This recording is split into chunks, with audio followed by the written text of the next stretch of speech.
te las voy a enviar, solamente que esas no son de mi autoría, las he descargado de internet, pero me parecieron muy importantes. Estuve clasificando cuál presentarles. Vamos a empezar rápidamente con lo que es el poder constituyente. Ahí vamos a compartir la imagen del poder constituyente. Bueno, ahí estamos entonces. Al principio de nuestra cátedra hablamos nosotros de lo que es el poder constituyente. El poder constituyente, pues vamos a empezar a avanzar en esta. Cuando nosotros hablamos de poder, el poder sabemos que es la energía, la competencia o la capacidad de hacer algo. La capacidad, usted se recuerda de esa canción, dame, dame, dame todo el power para que te demos en la madre, ¿no? Ahí estamos. Como dice, la policía te está extorsionando, es la canción, ¿verdad? Ustedes, entonces, pues es el poder, la capacidad. Por eso la gente dice, el poder radica en el pueblo.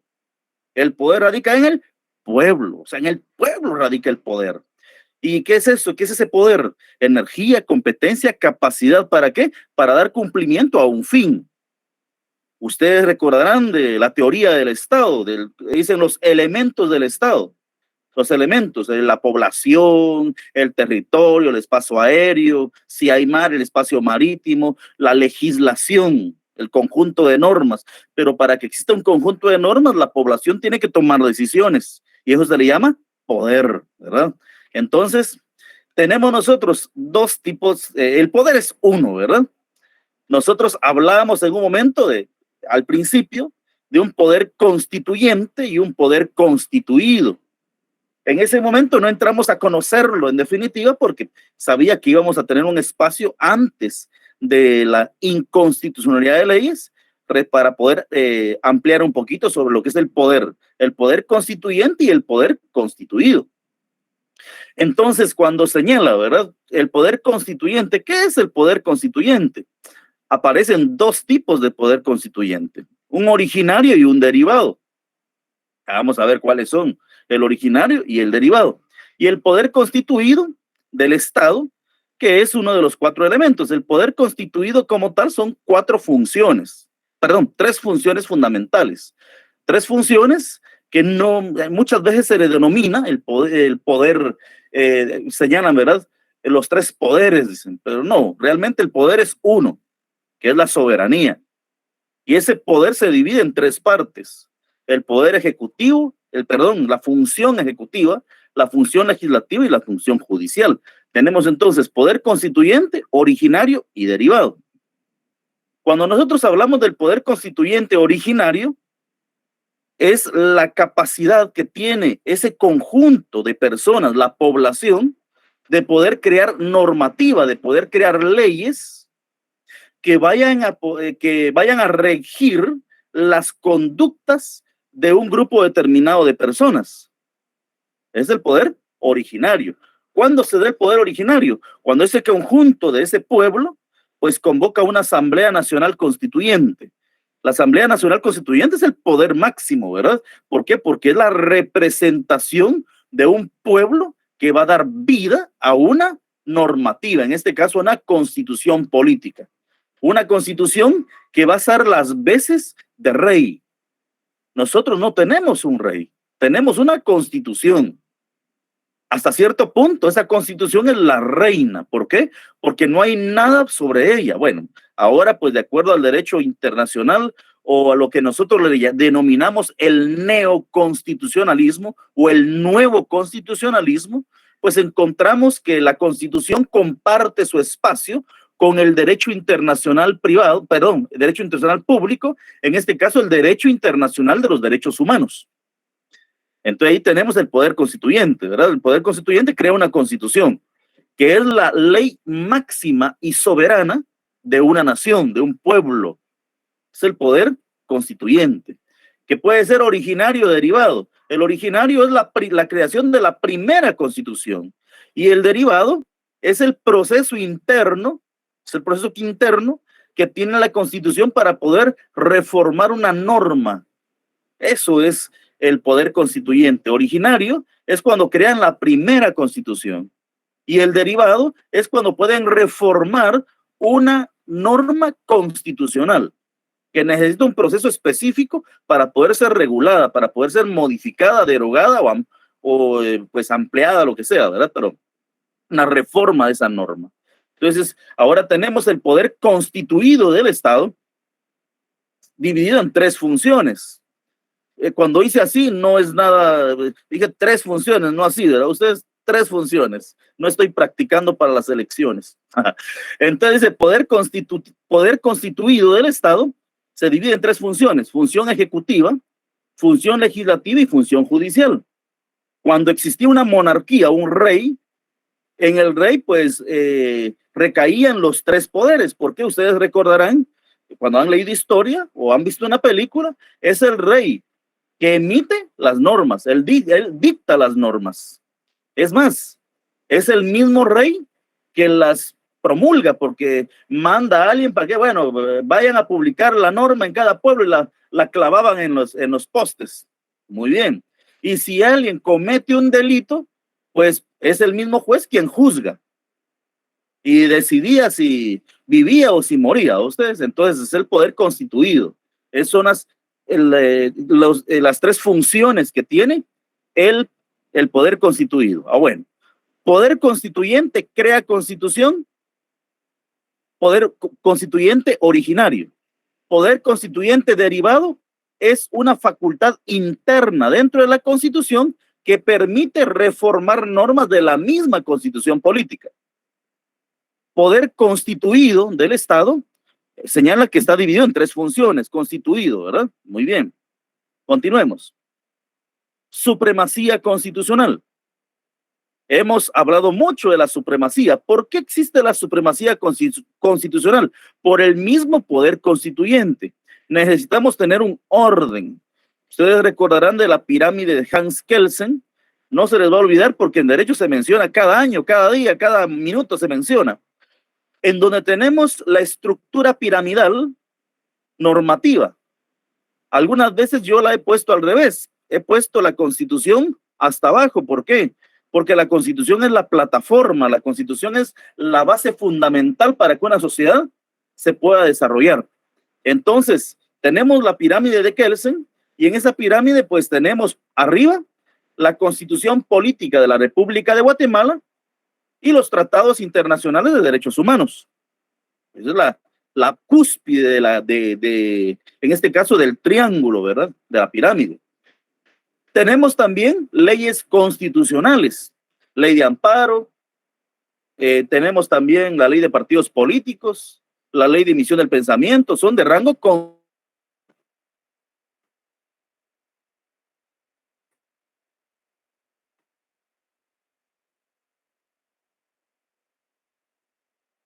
al constituyente. Cuando hablamos de leyes ordinarias, las leyes ordinarias son emitidas por el Congreso de la República. Cuando hablemos de las leyes reglamentarias, después tenemos leyes reglamentarias. Si se da cuenta, cuando hablamos, por ejemplo, en su trabajo, a usted le establecen ciertas normativas, son leyes individualizadas. ¿Por qué? Solo van a aplicarse exactamente en donde usted trabaja. Entonces, continuamos. Señala, cuando hablamos del término constituyente, en sentido de constituir algo, de crear algo. Es el poder creador que tiene el pueblo para poder crear una normativa.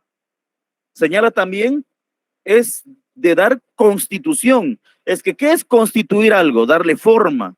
Pues se llama constitución. Es una forma de gobierno.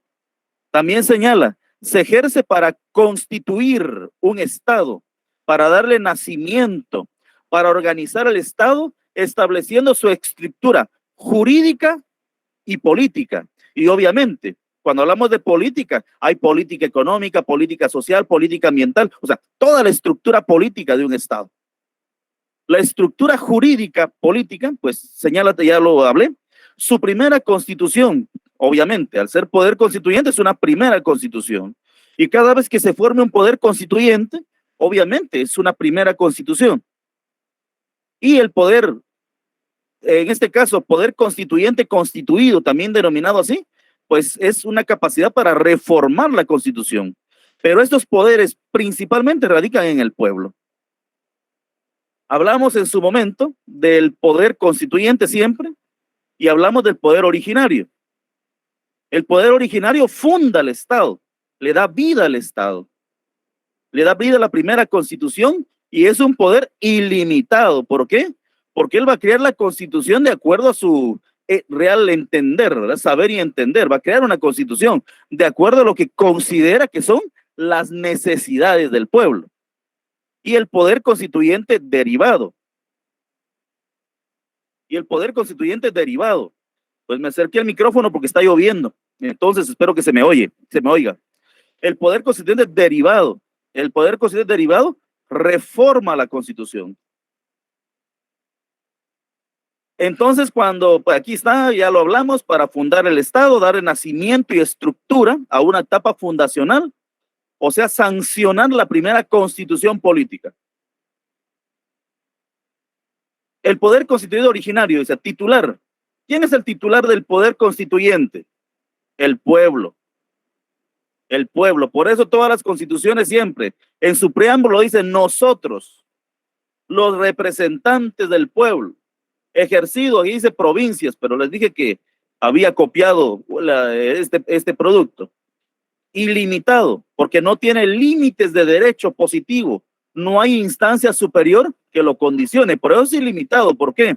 El poder constituyente no pasa como, por ejemplo, una norma, un decreto del Congreso de la República, que tiene que estar sometido a la Constitución. No, el poder constituyente puede crear ilimitadamente una constitución, de acuerdo a lo que consideren prudente. Por eso señala, no tiene límites de derecho positivo, no hay instancia superior que lo condicione, salvo valor, justicia, derecho internacional público y realidad social. O sea, eso es lo que da forma al poder constituyente. Señala, ¿verdad? El poder constituyente derivado, o sea, limitado, se ejerce para reformar la Constitución. El artículo 277 de la Constitución establece, ¿verdad? Pues nuestra Constitución de Guatemala es rígida. ¿Por qué? Porque tiene normas irreformables, es difícil de reformar. Ahora, tenemos nosotros el artículo 278 de la Constitución en adelante, consagra la rigidez de la Constitución. ¿Por qué? Porque establece cuál es el medio de reforma de un artículo de nuestra Constitución. No está hablando de reforma de un decreto del Congreso, sino que de la Constitución política. Por favor, abrimos nuestras constituciones políticas en el artículo 278.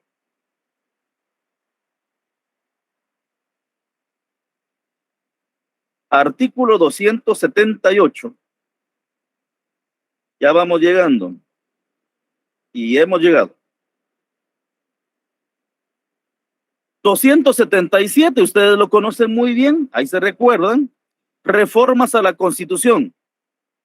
La iniciativa señala, tiene iniciativa para proponer reformas a la Constitución el presidente de la República en Consejo de Ministros, 10 o más diputados al Congreso de la República, la Corte de Constitucionalidad y el pueblo mediante petición dirigida al Congreso de la República por no menos de 5,000 ciudadanos debidamente empadronados. Muy bien. Ahora leamos el 278. Pongamos atención, por favor, que eso es importante.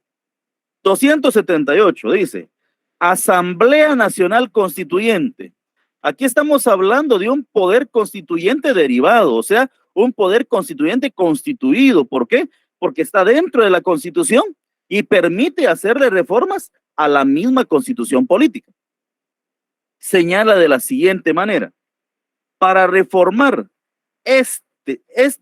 para reformar este o cualquier artículo de los contenidos en el capítulo 1 del título 2, entiéndase bien, capítulo 1, título 2 de la Constitución, es indispensable, por favor, subrayen esa palabrita, es indispensable que el Congreso de la República, con el voto afirmativo de 2/3 partes de los miembros que lo integran convoquen a una Asamblea Nacional Constituyente.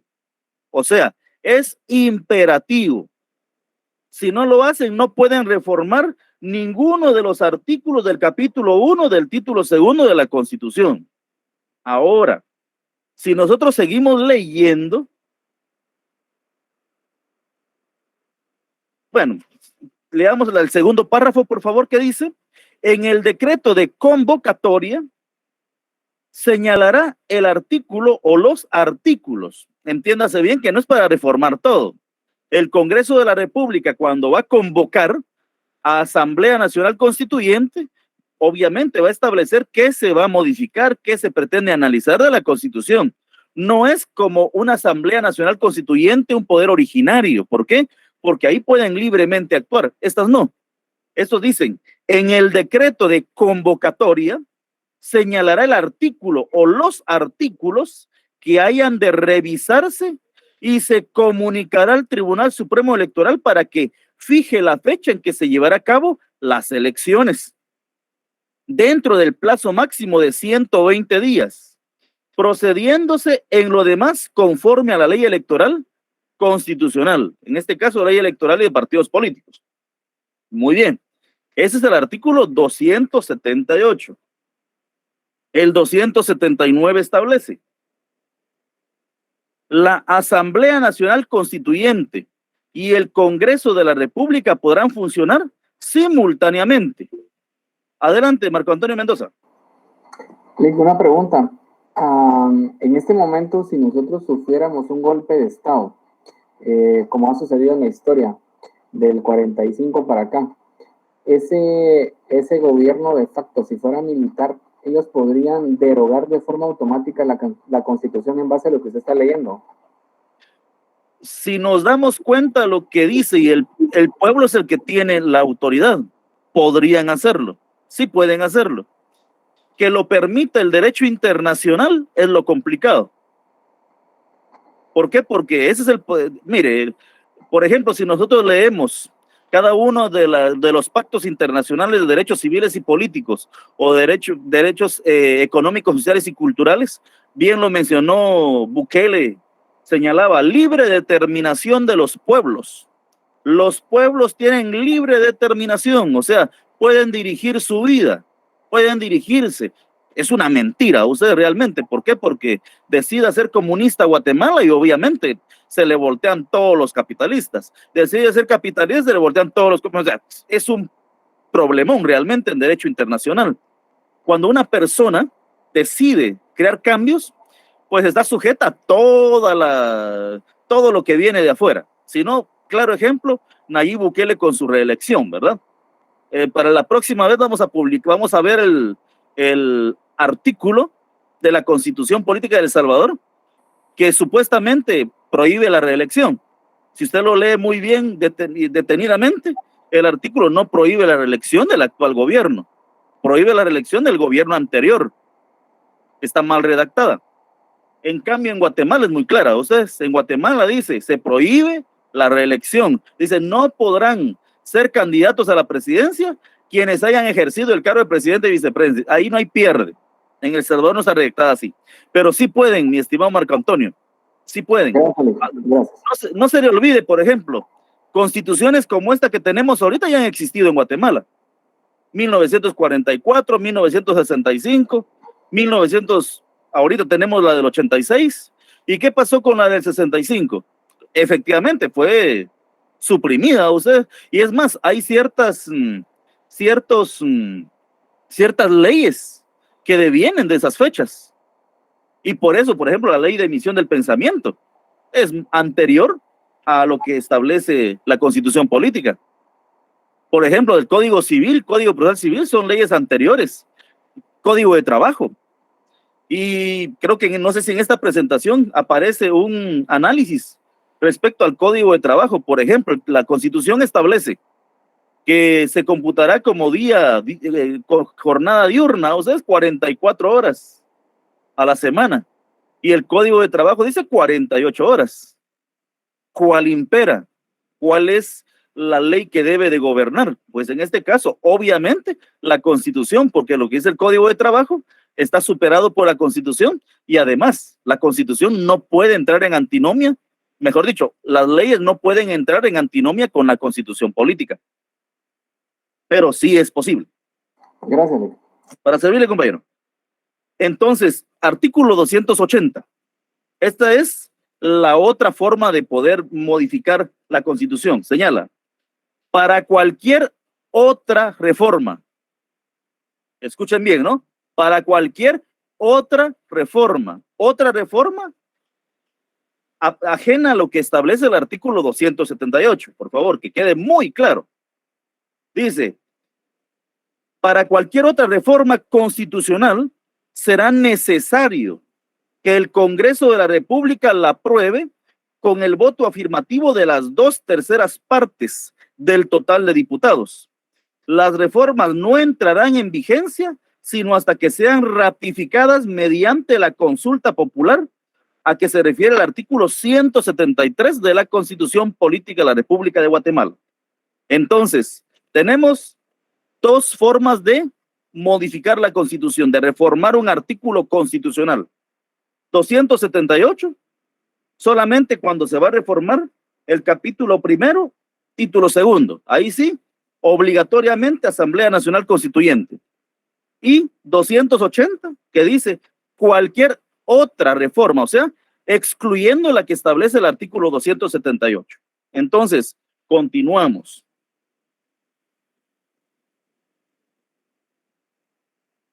Dice, límites del derecho positivo, procedimiento, claro, ahí está. Hablábamos del procedimiento. Cuando hablamos ya de procedimientos, pues no podemos hacer una reforma de otra manera a la que está establecida en la Constitución. Y ahí tenemos, ¿verdad? Lo que hablábamos, el Congreso y Asamblea Nacional Constituyente. Ahí terminamos con la primera presentación del Poder Constituyente. Vamos a dejar de compartir esa. Y vamos a presentar la siguiente.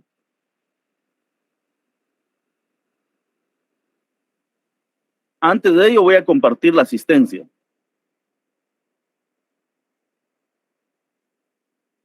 Ahorita les paso la asistencia, compañeros.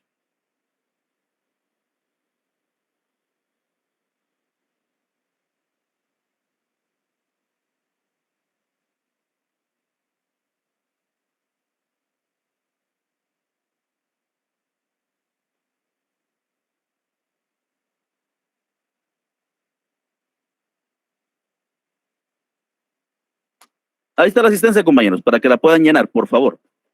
Bueno, en lo que ustedes llenan la asistencia, yo continúo.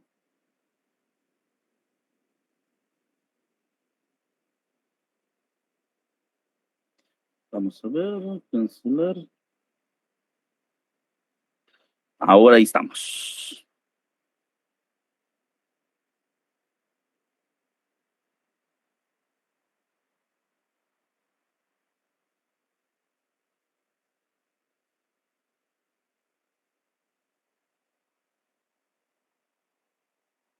Esta diapositiva tampoco es mía. Entonces vamos a compartirla.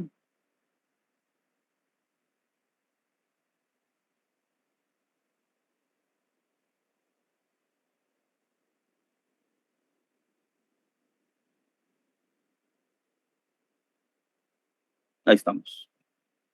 Bueno, entonces, ¿ustedes han escuchado alguna vez el control de constitucionalidad o el control de convencionalidad? Son dos términos que se utilizan mucho, especialmente cuando hablamos de derechos humanos.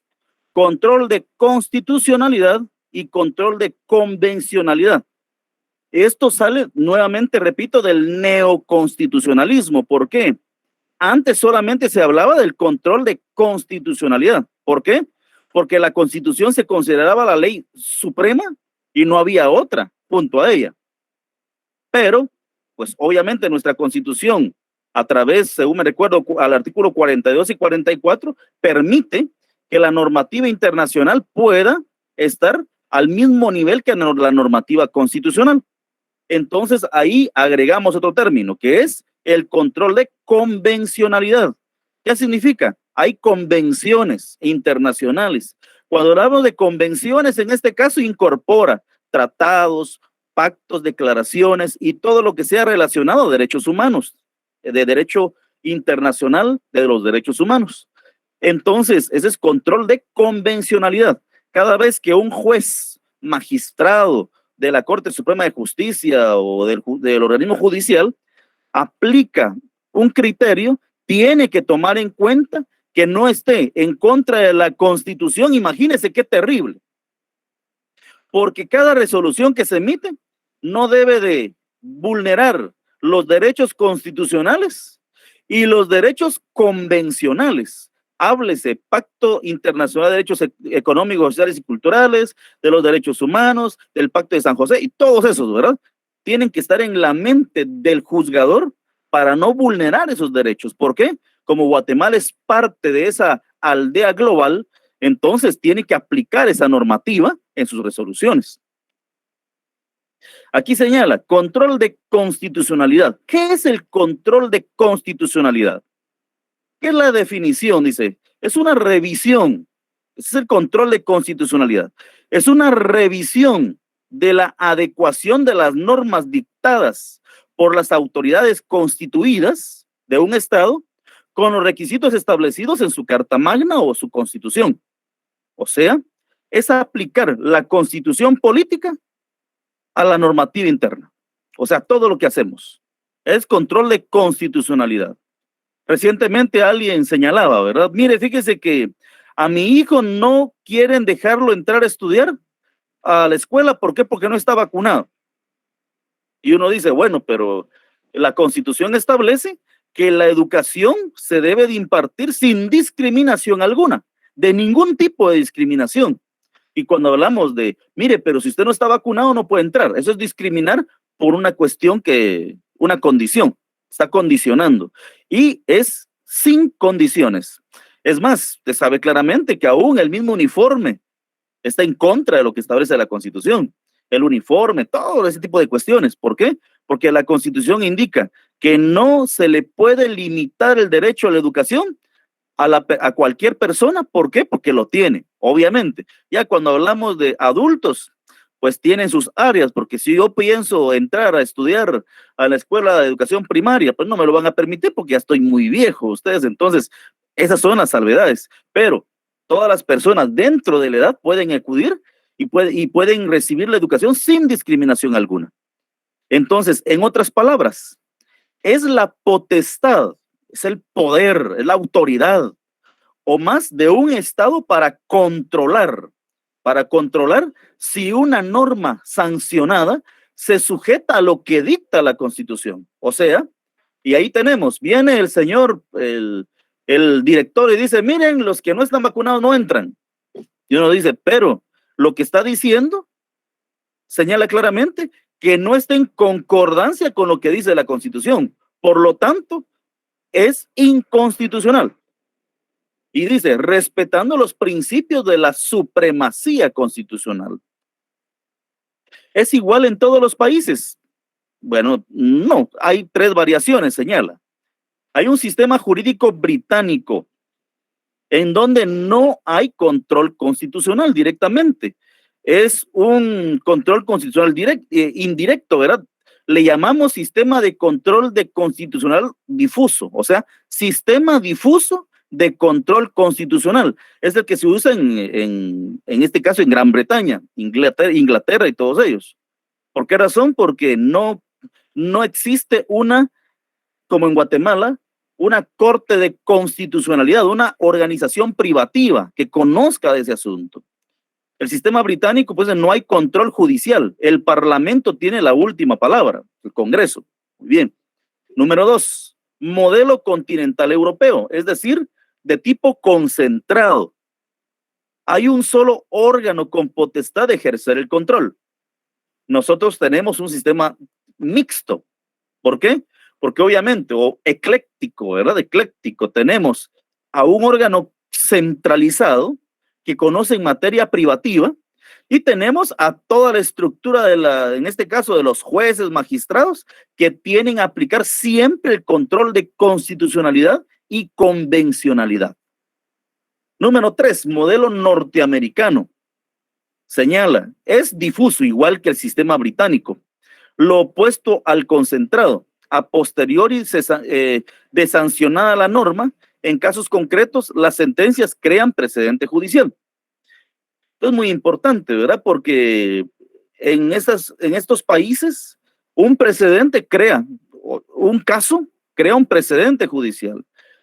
Igual que en Guatemala. Hablábamos cuando hablábamos del amparo, hablábamos de que 3 fallos contestes, pues establecían una doctrina jurídica, ustedes. O sea, ¿cómo le decíamos? Una doctrina jurídica, si vamos a lo que establece la norma, se me fue el nombre ahorita.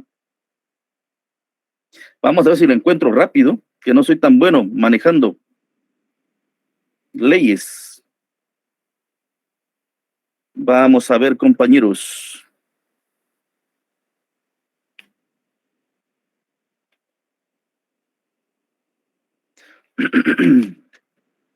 Vista pública, segunda audiencia, enmienda del procedimiento, doctrina legal, se me había olvidado el término, doctrina legal.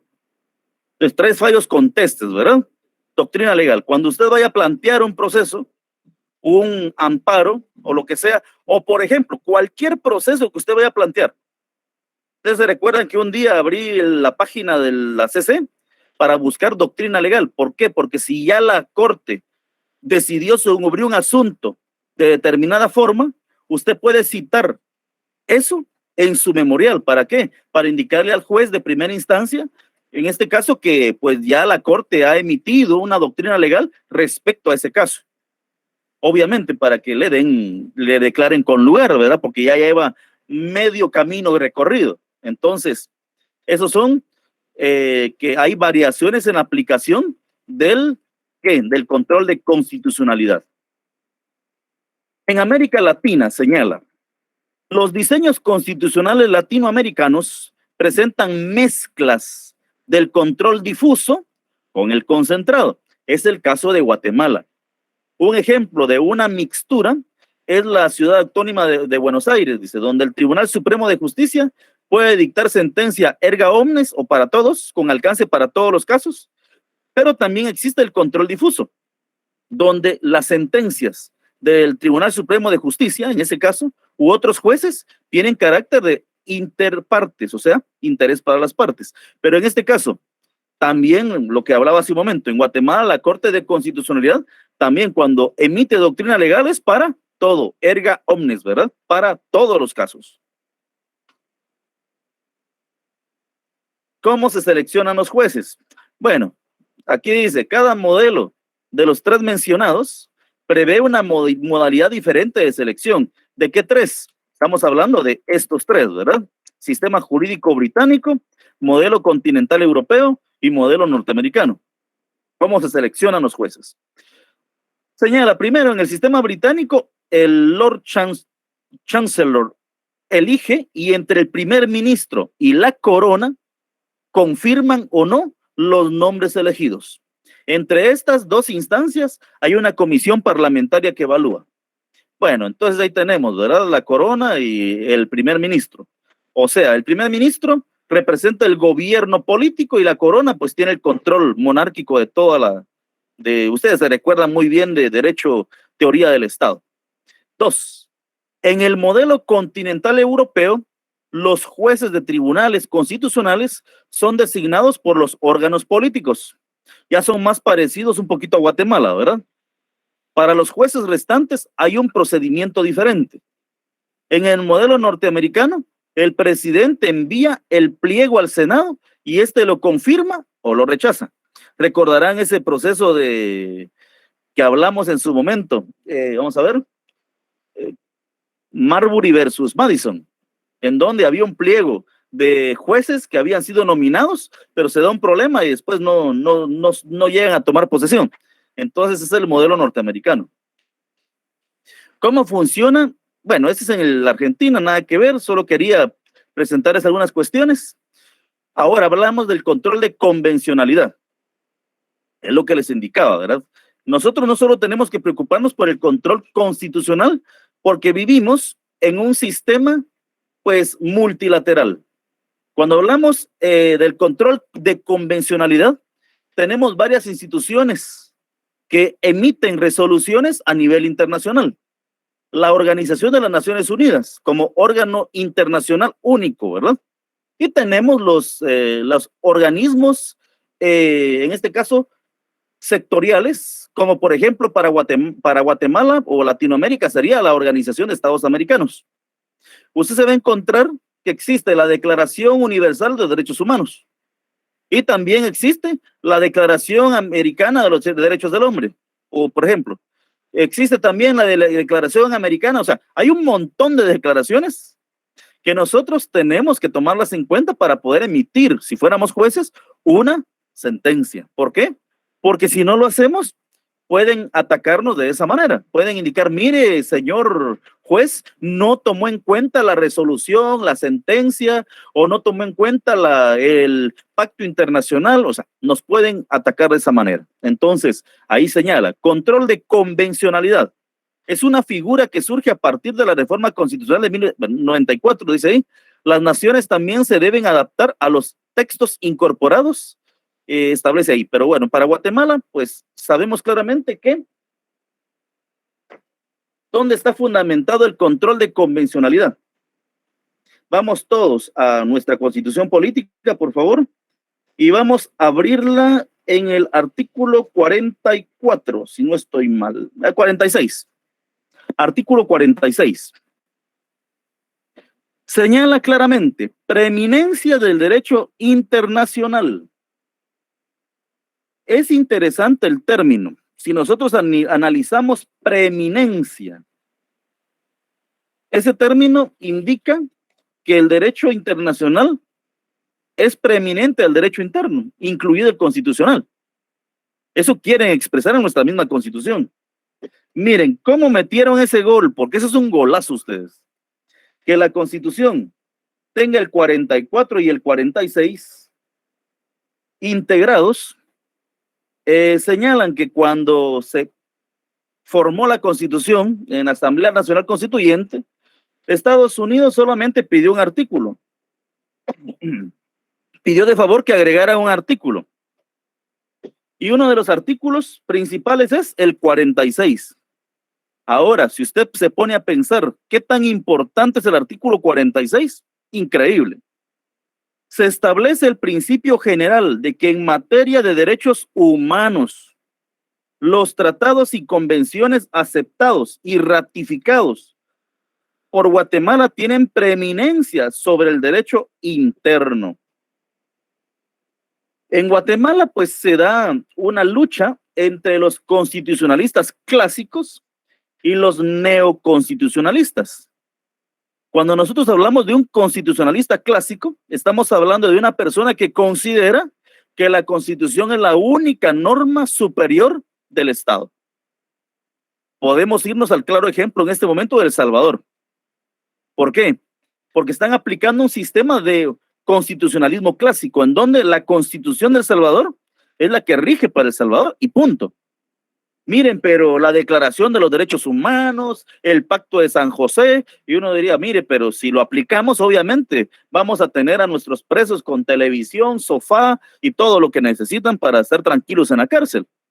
Si lo que necesitamos es cuando lleguen a la cárcel, pues, primeramente, todo depende de la idea, ¿verdad? Porque realmente la idea de que alguien vaya a parar a prisión no es que vaya a sufrir una condena. Miren, les voy a citar ahorita un diálogo de Raúl Eugenio Zaffaroni, que titulado La pena, y él menciona claramente, lo dice de la siguiente manera: al hablar de la pena, escucha bien, al hablar de la pena, no estamos hablando de algo que pueda remediar una situación, y dice de la siguiente manera: la pena no revive al muerto, la pena no reteje ni un himen, la pena no resuelve nada. Es una idea no mía, sino que de Zaffaroni. Dice que la pena no resuelve nada. Para eso no deberíamos de meter, señala él, a la política criminal. O sea, deberíamos solucionar los problemas desde el campo de la política criminal, que trata de evitar el crimen antes de que éste suceda, crear los elementos necesarios para poder atender a la población antes de que el crimen pueda suceder. Y en este caso hablamos de que no necesitamos más cárceles, señala él, necesitamos más escuelas, necesitamos más hospitales, necesitamos más centros para poder capacitar a la gente. Y si nosotros llegamos a ese tipo de cuestiones, obviamente vamos a solucionar un montón de problemas futuros. Claro, eso no soluciona la criminalidad actual, pero la criminalidad actual, de acuerdo al derecho penal, cuando hablamos de la pena, pues la pena no debe de ser con el objetivo de castigar, sino que el proceso de prisión es para rehabilitar, o sea, es para rehabilitar a la persona. Pero claramente, usted me dirá, mire, hay personas que no pueden cambiar, usted, no pueden cambiar. Es que para eso está el sistema, debe de hacerse un análisis para ver quiénes sí pueden cambiar y quiénes no. Porque en Guatemala los tenemos revueltos, ¿verdad? Están los más malos y los menos malos y están todos juntos. Y cuando salen de prisión, los menos malos son tan malos como los peores. Entonces, ahí tenemos un problema. O sea, debe de solucionarse el problema. Pero eso es el campo de la política criminal, la criminología, criminal y todo ese tipo de áreas que es el derecho penal. Pero entonces nosotros, en todas las resoluciones, debemos integrar el sistema del control de convencionalidad en Guatemala. ¿Por qué? Porque así lo dice el artículo 46. Respecto a si realmente la Corte de Constitucionalidad toma al derecho internacional sobre el derecho interno. La respuesta realmente es no. No lo hace así. Realmente la Corte de Constitucionalidad hace un análisis. Eso cuando hablamos del bloque de constitucionalidad, usted ya lo habrá manejado en derecho constitucional. El bloque de constitucionalidad se refiere a la aplicación en un proceso de la Constitución y la CC va a determinar qué normativas van a integrar ese bloque de constitucionalidad. No que todas, ¿verdad? Solamente cuáles van a integrar el bloque de constitucionalidad. No aplica lo que dice el 46, que todas las normas de derechos humanos. No funciona así. Si nosotros leemos el artículo anterior, el 44, derechos inherentes a la persona humana. Los derechos y garantías que otorga la Constitución no excluyen otros que, aunque no figuren expresamente en ella, son inherentes a la persona humana. O sea, hay derechos que no están establecidos aquí, pero que son inherentes a la persona humana, por lo tanto se deben de tomar en cuenta. Esto aplica con las nuevas modalidades y los nuevos derechos que están apareciendo. ¿Y cuáles son esos nuevos derechos? Bueno, por ejemplo, derechos que se dan a ciertos grupos en estado de vulneración, según la indicación del Estado, ¿no? De la Clasificación Internacional de Derechos Humanos. Por ejemplo, tenemos grupos de vulneración o vulnerables, sección de personas o comunidades indígenas, sección mujeres, sección niños, sección personas con capacidades especiales o con impedimentos físicos. Hay que leer la ley así lo dice, ¿verdad? No hay para dónde. O sea, cada uno de ellos, migrantes, son sectores especiales que de acuerdo a la normativa internacional necesitan ciertas medidas de protección superiores a los demás. Y también está apareciendo el LGTBIQ y no sé qué más, ¿verdad? Entonces, son pequeños grupos que necesitan la protección para poder crecer. Que usted esté de acuerdo o no, esa es una situación distinta. Estamos hablando de lo que el derecho establece, ¿verdad? Realmente.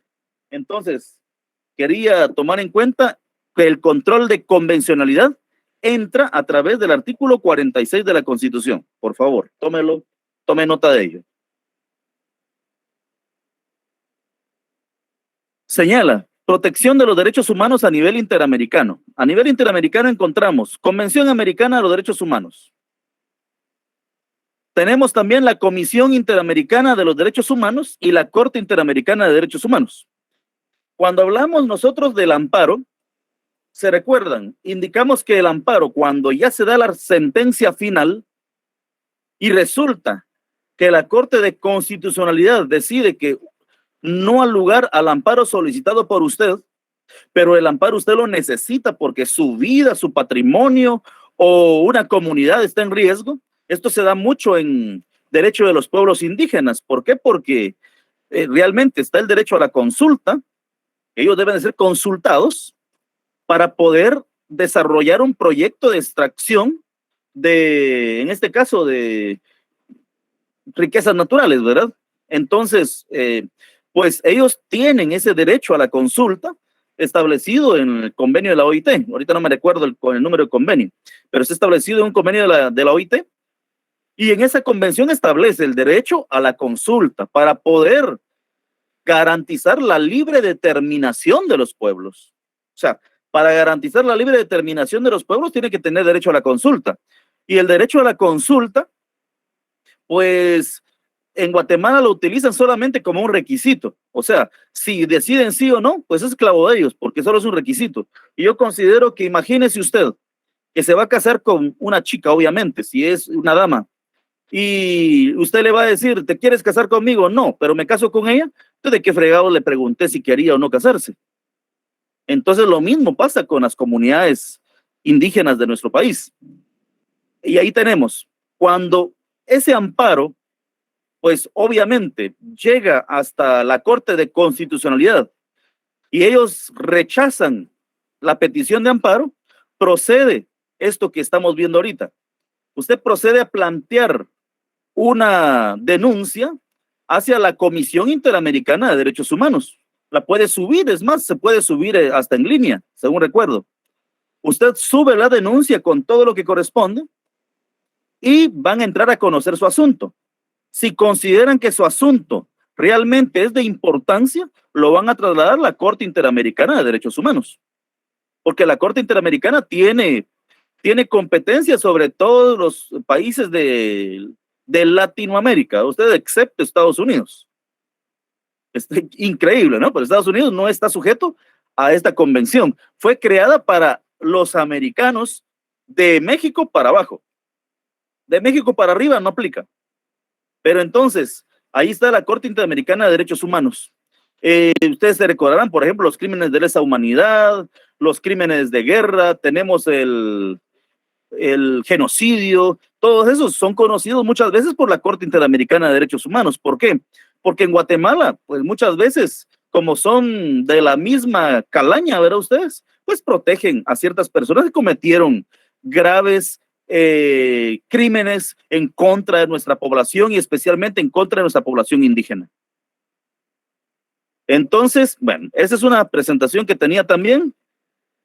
Le voy a compartir en lo que corresponde a cada, a lo que vimos de cada uno de ellos. Lo internacional, pues no tanto, ¿verdad? Lo de Argentina.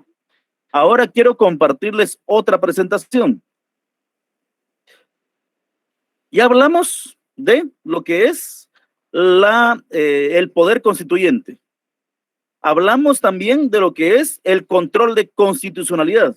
Pero todo esto, ¿por qué se hace? ¿A qué es debido?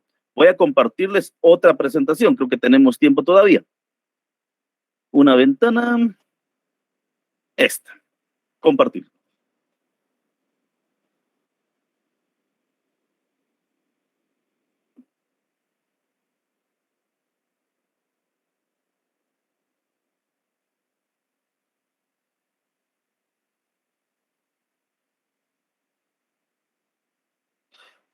Vamos a disminuirlo un poquitito.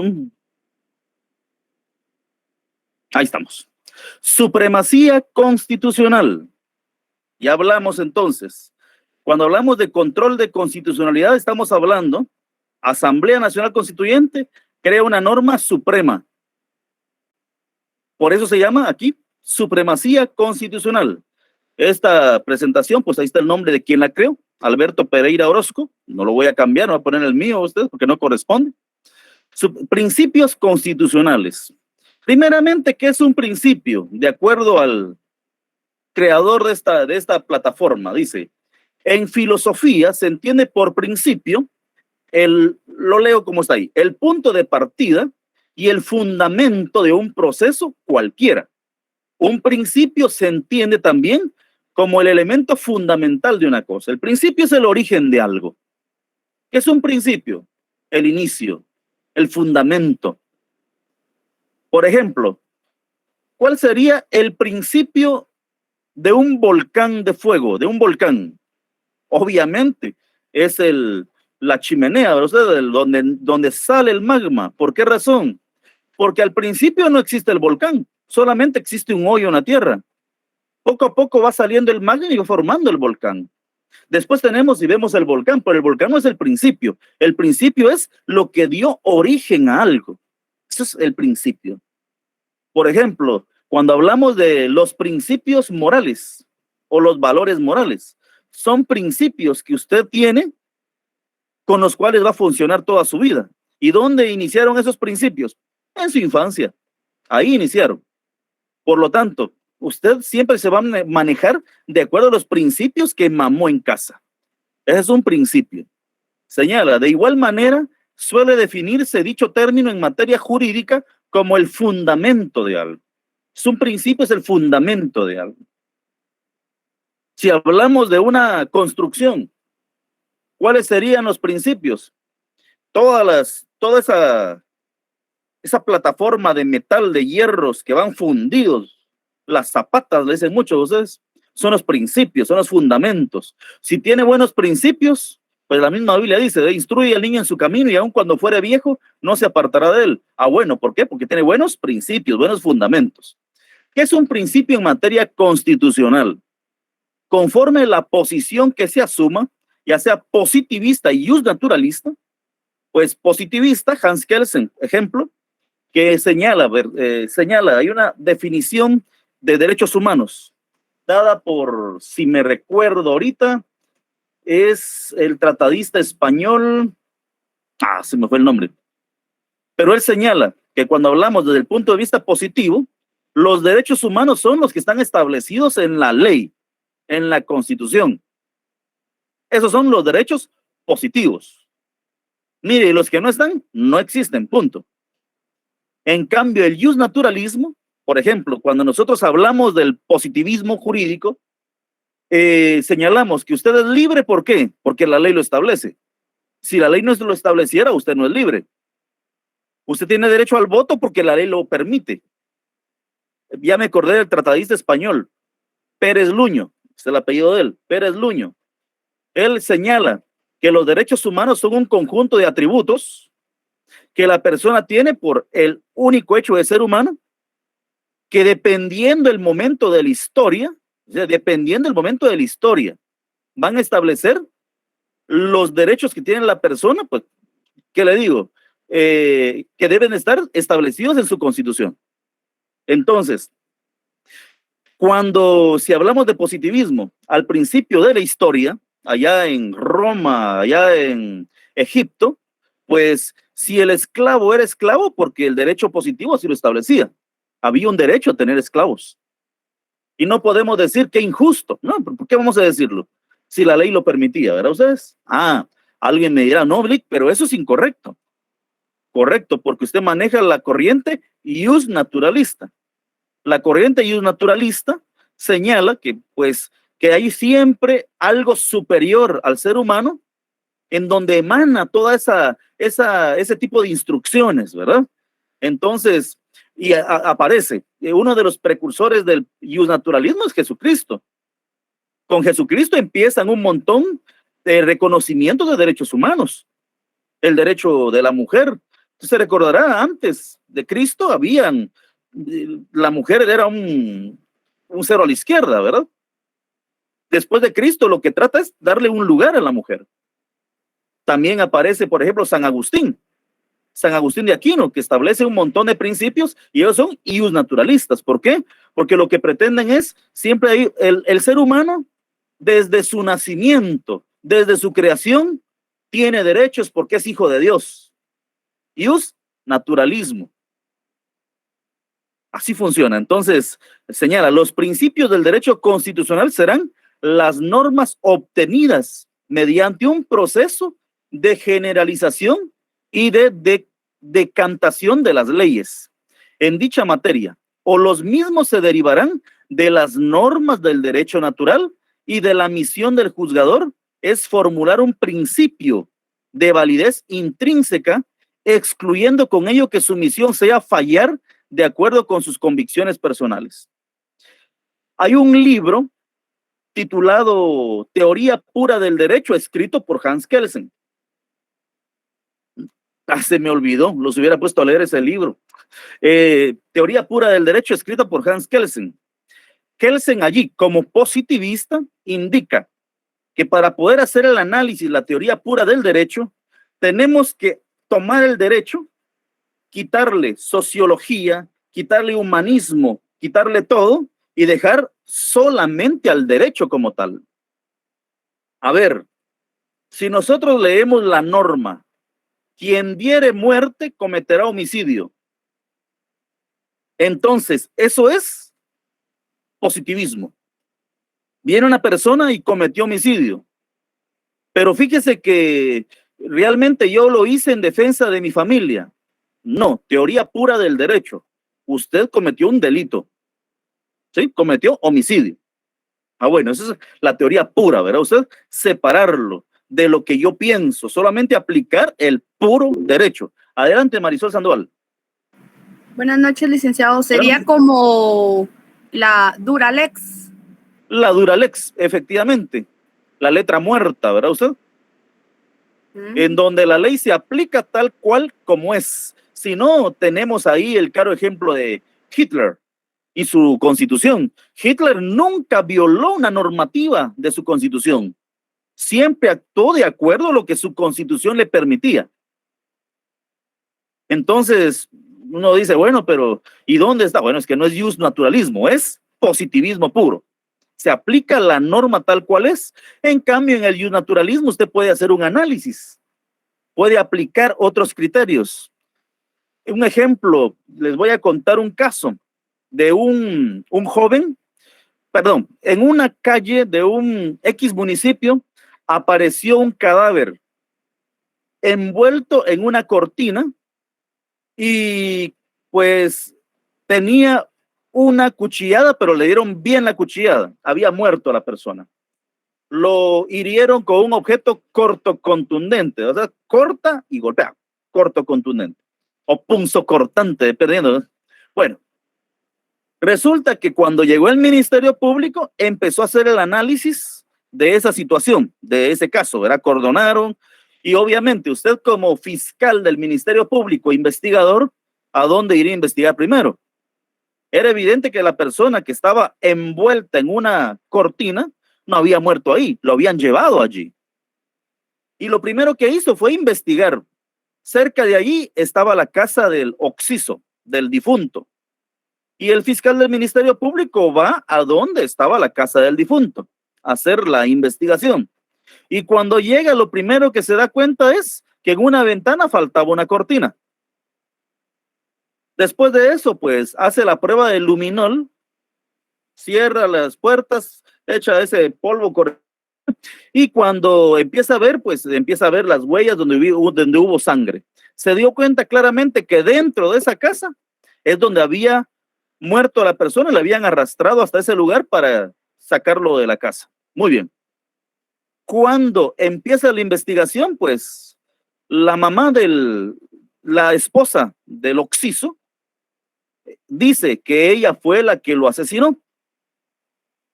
Cuando ya se la llevaban, el hijo, uno de los hijos, el hijo mayor, él dijo, miren, fíjese que realmente yo lo maté, perdón. Se lo llevaron detenido. Dentro del proceso, él dio esta narración. Miren, con todo respeto que se merece mi padre, que ya está fallecido, desde que era niño, yo siempre busqué cómo matarlo. Escuche bien eso. Recuerdo a mi padre golpeando a mi madre todos los días y yo siempre quise crecer para defenderla. Y hoy, cuando intenté golpearla, llegó el momento en que la defendí. Cuando nosotros hablamos de derecho penal, ustedes saben que está la teoría pura la teoría general del derecho, la teoría general del derecho penal. En la teoría general hablamos de muchos elementos positivos y elementos negativos del delito. El delito es la acción u omisión, dice, el delito es una acción, ¿verdad?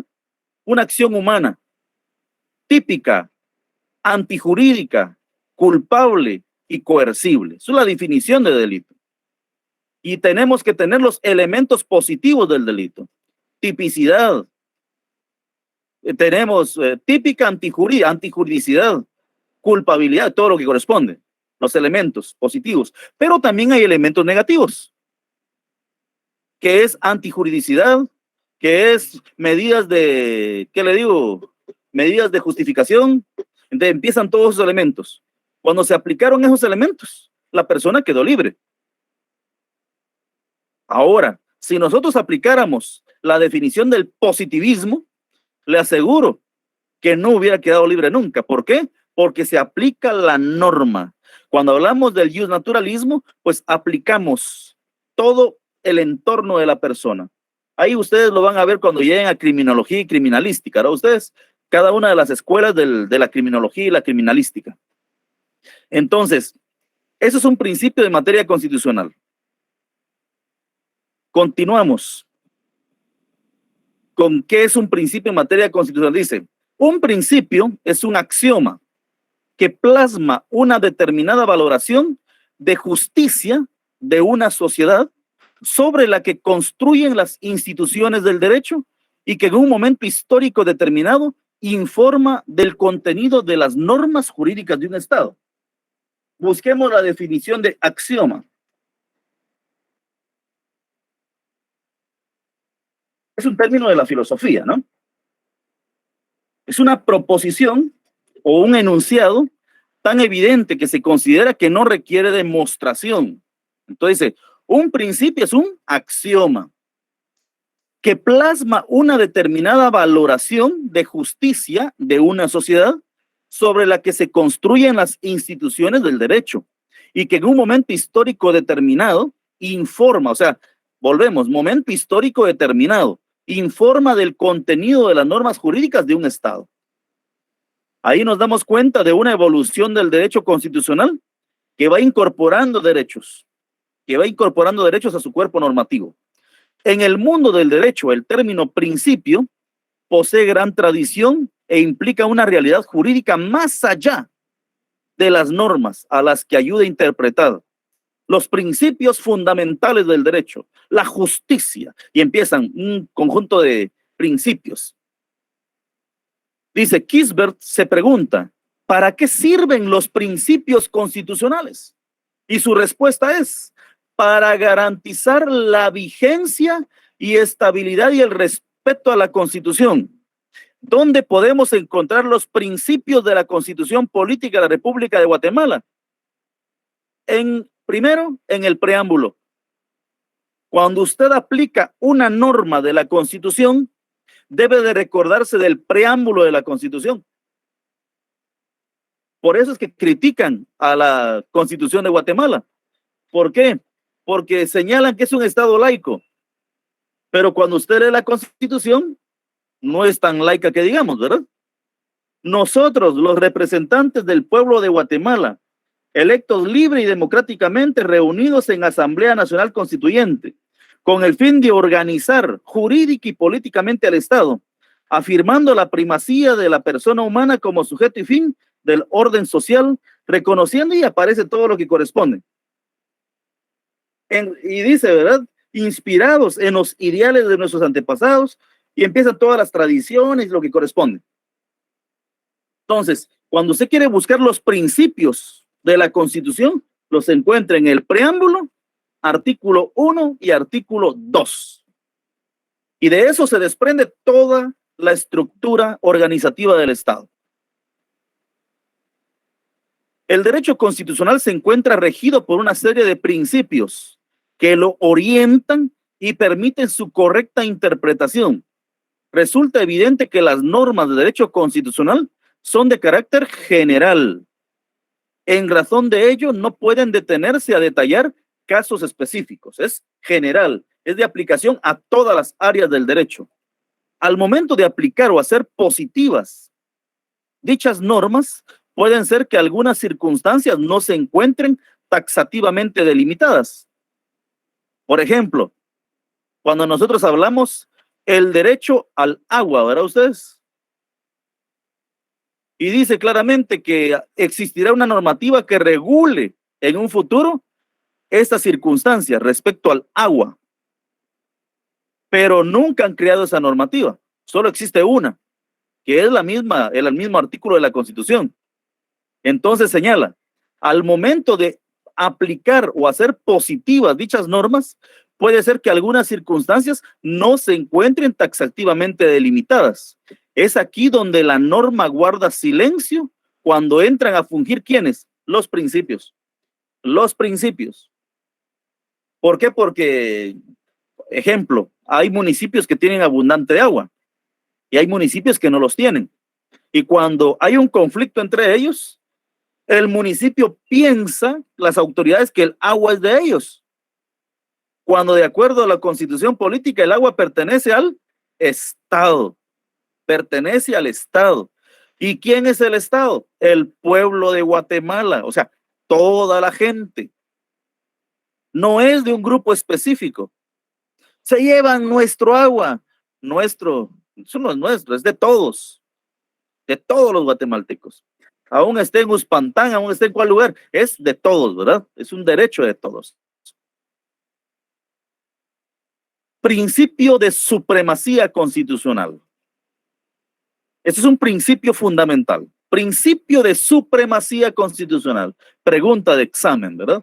¿En qué consiste ese principio?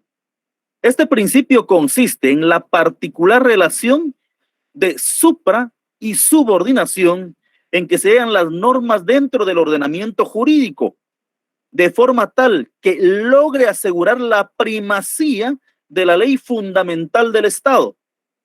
En este caso es la Constitución. Al comentar el artículo 175, la Corte de Constitucionalidad de Guatemala ha manifestado lo siguiente. Dentro de los principios fundamentales que informan al derecho guatemalteco, se encuentra el de supremacía y de superlegalidad constitucional, que significa que en la cúspide del ordenamiento jurídico está la Constitución, y esta como ley suprema es vinculante para gobernantes y gobernados, a efecto de lograr la consolidación del Estado constitucional de derecho. O sea, eso es el principio de supremacía constitucional, aplicado siempre a todas las disposiciones. Un ejemplo, viene a usted en una normativa, en una resolución, el juez en primera instancia o una autoridad cualquiera que sea, le emite una resolución que atente en contra de la Constitución. Obviamente, usted puede oponerse a esa, amparo o una inconstitucionalidad de carácter concreto, ¿verdad? O específico. Señala la supralegalidad constitucional, supra, más allá de la legalidad, en este caso, más allá de la legalidad, en este caso hablamos de normas de carácter ordinario, ¿verdad? Esa es la superlegalidad constitucional. Se pone de manifiesto claramente en 4 artículos de nuestra Constitución política, y ellos son, señala, artículo, serán nulas ipso iure, las leyes y disposiciones gubernativas o de cualquier otro orden que disminuyan, restrinjan o tergiversen los derechos que la Constitución garantiza. Señala, Guatemala normará sus relaciones con otros estados de conformidad con los principios, reglas y prácticas internacionales, principios pacta sunt servanda y de buena fe. Este pacta sunt servanda es el tratado, se me fue el nombre del tratado ahorita, pero es cuando aceptan las convenciones, ¿verdad? Una ley que se aplica a nivel internacional de cómo se deben de aplicar o aceptar las convenciones. A ver, se me fue el nombre ahorita. Se los voy a dar la próxima semana o se los subo al chat. ninguna ley podrá contrariar sus disposiciones y que las violen y tergiverse sus mandatos. Serán nulas ipso iure. Los tribunales de justicia, en toda resolución o sentencia, observarán obligadamente el principio que la Constitución de la República de Guatemala prevalece sobre cualquier ley o tratado. Este último dice nuevamente, los tribunales de justicia, en toda resolución o sentencia, observarán obligadamente el principio de que la Constitución de la República de Guatemala prevalece sobre cualquier ley o tratado. Aquí hay podríamos indicar un choque entre dos normas constitucionales. En una dice que hay supremacía, en este caso, pues que la normativa internacional es hasta cierto punto superior en algunos casos, pero aquí no deja lugar a dudas. Y es lo que les indicaba respecto a las dos corrientes que hay en Guatemala. Están los clásicos y están los neoconstitucionalistas. Si usted me pregunta a mí cuál de las corrientes me gusta más a mí, pues yo soy un poquito neoconstitucionalista. ¿Por qué? Porque no se le olvide que pues mi maestría es en derechos humanos y por lo tanto soy un poco neoconstitucionalista. Tratados, convenios en materia de derechos humanos que han sido aceptados y ratificados por Guatemala. Aquí tenemos normas constitucionales. ¿Cuáles tenemos como normas constitucionales? Por encima de todo, por encima de toda la plataforma, tenemos a la Constitución Política de la República de Guatemala. Inmediatamente tenemos a las leyes constitucionales. Ley del orden público, que debería de ser reformada en un montón de ellas. ¿Por qué? Porque la ley de orden público fue creada cuando Guatemala vivía en estado de guerra. Ley de emisión del pensamiento, ley de amparo, exhibición personal y de constitucionalidad, y ley electoral y de partidos políticos. ¿Por qué son de rango constitucional? Porque fueron creados por una Asamblea Nacional Constituyente.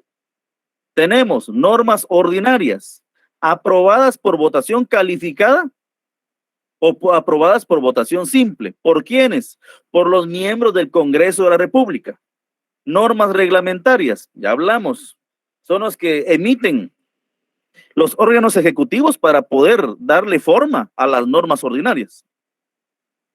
Y las normas individualizadas. Ay, ya estamos llegando casi al final. También señala, pues, continuamos con el mismo principio. Por lo general, las normas que forman parte del ordenamiento jurídico se encuentran ya supraordinarias. Siempre que hablamos de derecho constitucional, todo es supra, ¿verdad? Ustedes, todo es superior, todo es supremo. Supraordinarias, en situación de mayor jerarquía, o contrario sensu, subordinadas. Supraordinadas y subordinadas. En situación de menor jerarquía con respecto a otras normas, o se encuentran en ambos casos. Sin embargo, el ordenamiento jurídico no es un conjunto interminable de normas que se encuentran a la vez supraordinadas o subordinadas. El ordenamiento jurídico posee un límite superior y un límite inferior. El primero, que sería el límite superior, es la norma fundamental. Y el segundo está integrado por los actos finales de ejecución, no susceptibles ya de provocar ulteriores consecuencias. Entonces, cuando nosotros hablamos de las normas superiores, siempre va a ser la Constitución y todas las normas inferiores sujetas a esa supremacía constitucional. Por favor, nuevamente, solamente para verificar quiénes están conectados, la asistencia. Tanto los preceptos, bueno, y eso vamos a ver, sí, estamos aquí.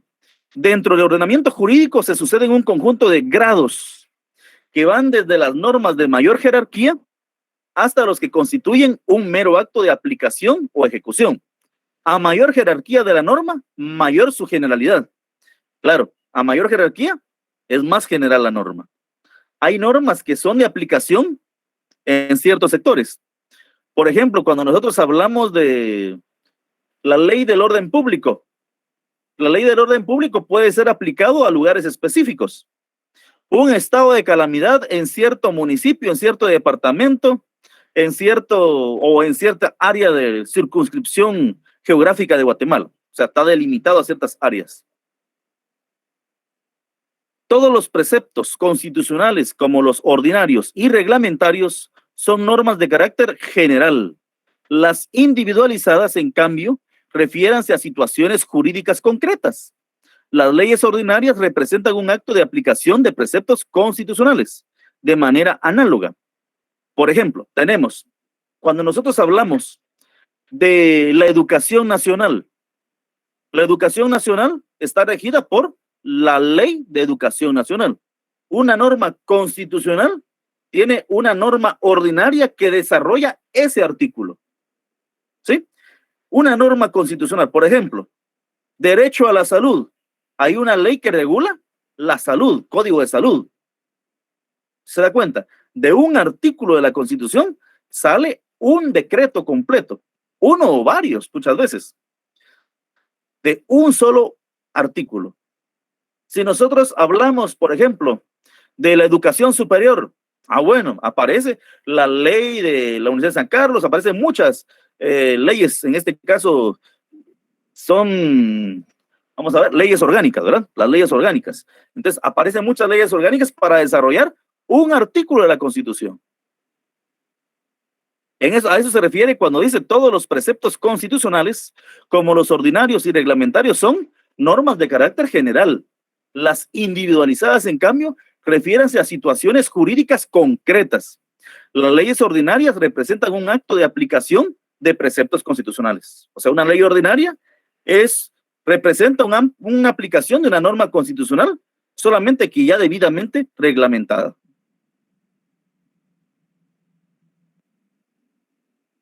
Aquí volvemos a la pirámide invertida, ¿verdad ustedes? La pirámide invertida, en donde aparece, que creo que es la más correcta. Esta presentación es la que me gusta más respecto a las normas constitucionales. ¿Por qué? Porque la Constitución es lo más amplio y no como lo mencionan en la pirámide de Kelsen, que es la puntita de la Constitución. Esta es la que más considero yo acertada. Constitución Política de República de Guatemala vigente. Tenemos normas constitucionales. Establece los derechos de los habitantes y la organización del Estado. Después tenemos las leyes, o leyes, en este caso serían ordinarias. Reglamentan la Constitución. Después tenemos reglamentos. Reglamentan la ley, o sea, reglamentan la ley que ya se estableció. Tenemos las sentencias. Individualizada la legislación, o sea, aplicada a un caso concreto. Acto de pura aplicación. Y nos quedamos allí por hoy respecto a lo que es la supremacía constitucional. ¿Por qué estamos hablando de esto? Estamos hablando de esto, ¿por qué? Porque vamos a ingresar a la inconstitucionalidad de leyes. El proceso para poder sacar del ordenamiento jurídico a cualquier normativa que atente en contra de la supremacía de la Constitución. Compañeros, si no hay preguntas, buenas noches, y si hay preguntas, los escucho.